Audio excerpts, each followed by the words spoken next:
really became clear to me was that out of everything, what I needed to learn to do is acquire more customers, because if I could acquire more customers, then I could pay for everything else. And so whenever I work with somebody, I focus in a specific order. The first is their thinking and creative consciousness. The second is how to make more cash. And then the third is how to automate that through people, tools, technology. You either got to do it or delegate it, right? Master or manage it. And so you can make so much more money, okay, if you understand how to do it.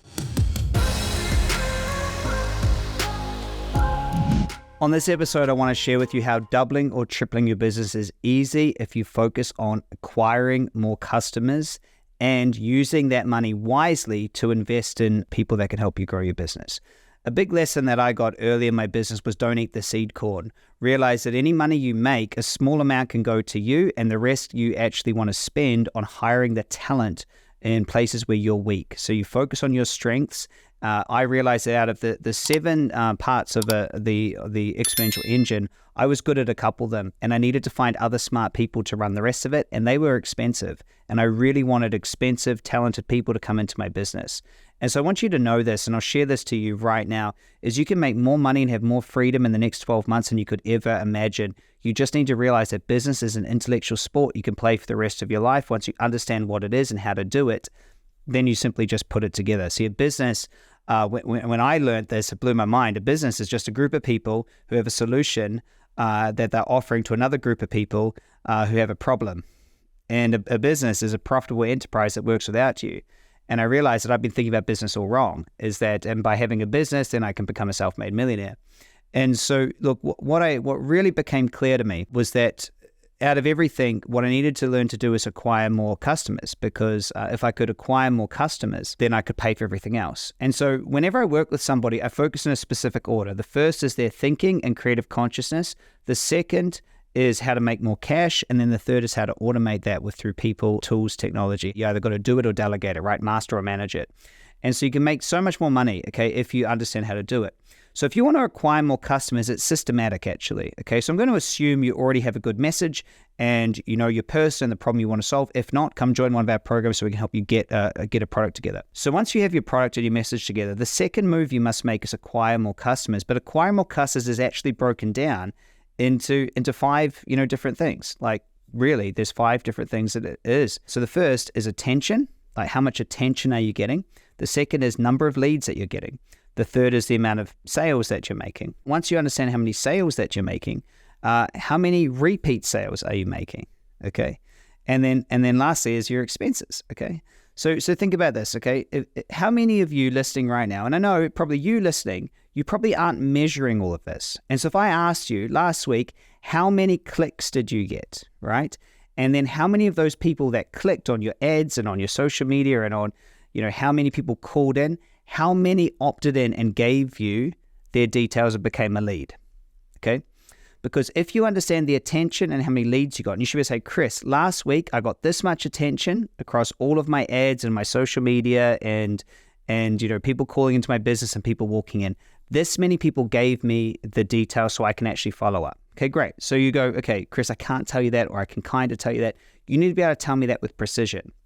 Then I want you to be able to tell me, Chris, out of all those leads, how many bought something?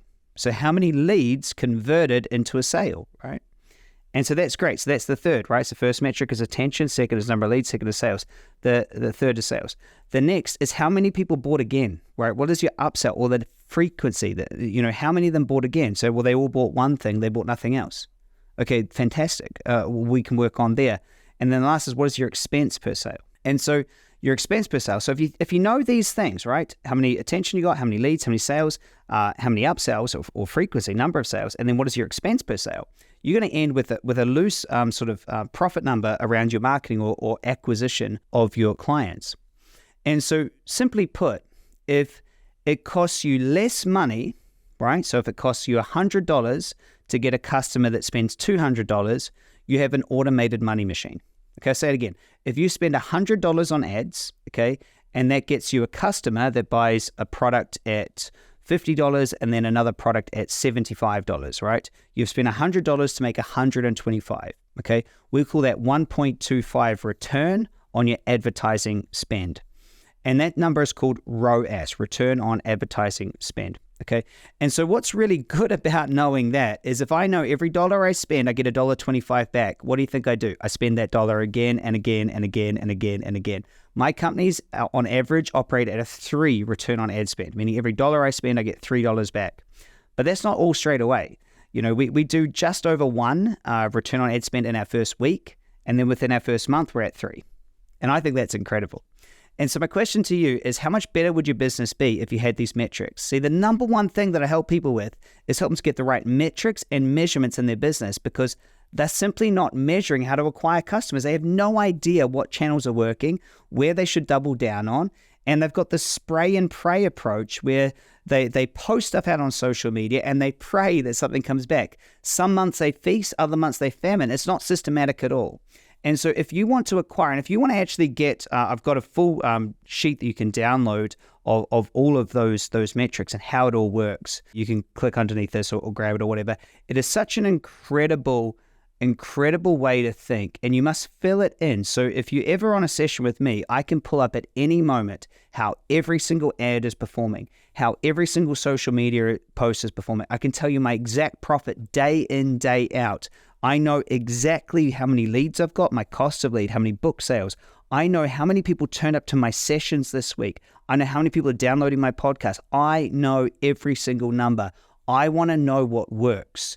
And so if you want to have an acquisition system, if you right now have a 0 in each one of these, I can show you so easily how to improve every single one. Like, for example, if you want to improve attention itself, getting more attention, I can think up, 25 to 30 ways to get more attention. If you want to get more leads, okay, it's simple. There's only a few things to get more leads. Mainly, it's to offer a big enough free thing that people will give you the details for. Third, how do you increase sales? Well, emotional clarity. How do you get upsells? Having a product path, right? How do you decrease your costs? Well, that's through advertising and through many different strategies. So what you got to understand is that it's systematic and simple. And so I hope that this inspires you to go out there and acquire more customers, because it's easy once you know how to do it and know what you're doing. Also, it allows you to know when you should just stop a business, when it is simply not working. So anyway, hey, I hope that really helps. Looking forward to seeing you on the next episode. Bye for now.